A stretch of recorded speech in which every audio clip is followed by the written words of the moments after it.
Hello viewers, I doctor SBK Lal welcome you all in my YouTube channel. अगर आप इस channel पर नए हैं तो चैनल को लाइक शेयर और सब्सक्राइब कर लें। आज हम आपके लिए लेकर के आए हैं top 10 homeopathic medicine for eczema. तो जैसा कि हम इससे पहले के वीडियो में भी इसके पर काफ़ी चर्चा कर चुके हैं। तो एक्जिमा क्या होता है? तो एक्जिमा को हम एटोपिक डर्मेटाइटिस भी बोलते हैं। तो हम कह सकते हैं कि eczema is a condition that causes dry, itchy and inflamed skin. It is common in young children but can occur at any age.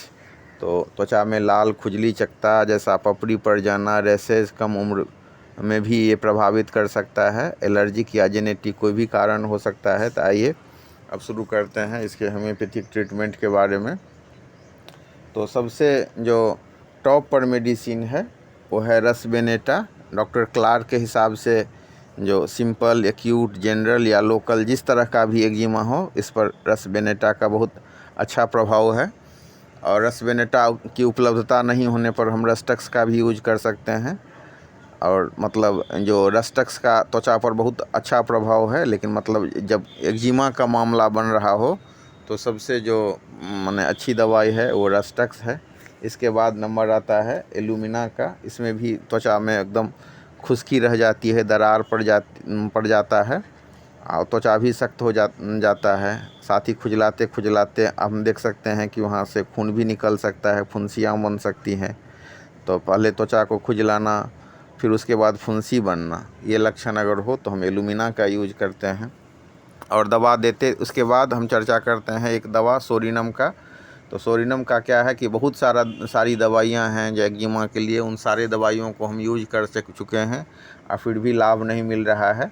तो एक खुराक नक्स दे करके फिर हम सोरिनम 1 ml में एक खुराक देते हैं और 2 से 3 दिन तक फिर कोई दवाई नहीं देते हैं। उसके बाद जो निर्दिष्ट दवा हो उसको दे सकते हैं।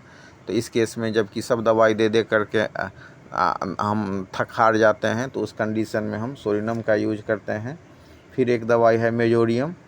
तो सिर के एक्जिमा के में ये बहुत उपयोगी है। स्कल्प का जो एक्जिमा होता है उसमें मेजोरियम बहुत अच्छी दवा है। और मतलब मेजोरियम की बात करें तो खुजलाते खुजलाते एकदम खून निकल जाता है, अत्यंत खुजली होती है। और स्कल्प वाला एक्जिमा में एक खास दवाई है पपड़ी वाला एक्जिमा, जिससे चिपचिपा पदार्थ निकलता है। गर्दन का एक्जिमा, लंबे समय से परेशान पेशेंट, तो उसमें हम बाल वाले जगह का जो एक्जिमा होता है जिसमें चादर ओढ़ने से तकलीफ़ बढ़ जाती है, पस जैसा भी डिस्चार्ज होता है, तो ऐसे मामले में हम मेजोरियम देते हैं। फिर हम चर्चा करते हैं नेट्रम्यूर का। ये भी बाल वाले जगह का एक्जिमा में बहुत अच्छी दवा है, जॉइंट के बेंड पर एक्जिमा हो। और ख़ास बात यह है कि नेट्रम्यूर का जो एक्जिमा होता है उसमें स्किन ऑयली होता है और मतलब जो पेशेंट है उसको नमक ज़्यादा पसंद होता है। इसका पेशेंट के अगर मेंटल सिम्टम्स की बात करें तो इंट्रोवेरेंट होता है पेशेंट, इसका अंतर्मुखी और रिश्ता को निभाने वाला होता है और थोड़ी सी छोटी छोटी बात पर भी वो हर्ट हो जाता है। तो इस केस में हम यूज करते हैं नेट्रम्यूर।